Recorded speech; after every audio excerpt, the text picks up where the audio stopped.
Kate. And I'm Jennifer Lee. Thank you for joining us tonight.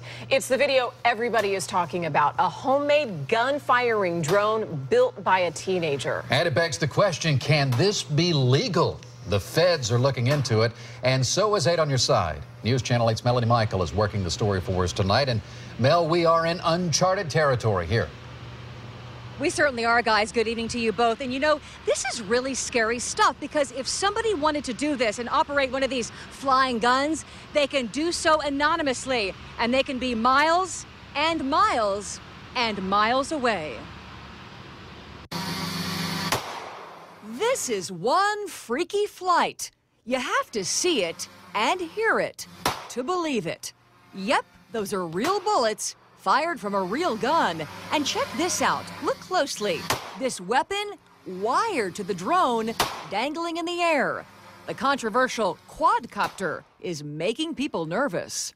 People are into flying things. They want to fly. They don't have feathers, but yet people want to fly. Morris Cole is an expert when it comes to all things hobby-related. His Tampa store has been a mainstay for nearly 3 decades. And he tells 8 on your side, these drones are in demand, big time.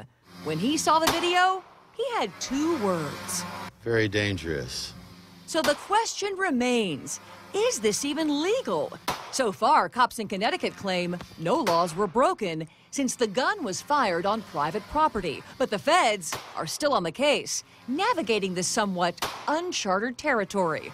We spoke with an attorney who specializes in drone law. If somebody were to choose to do something like this in a reckless manner in a crowded area, that would be a serious problem. This lawyer tells us he's worried about copycats and explains if someone tried to fire this flying gun in public, that would prompt an arrest, investigated at both the local and federal levels. It's kind of scary.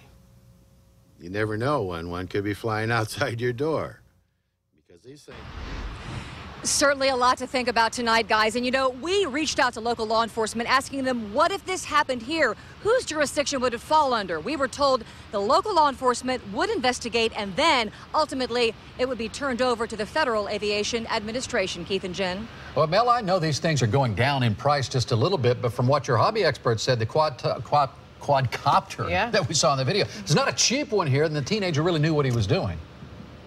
Ooh, this one was expensive. We were told thousands and thousands of dollars, custom made, and the kid was 18 years old, no amateur. He knew exactly what he was doing, guys. Frightening stuff. Melanie Michael live in Tampa for us tonight. Thank you.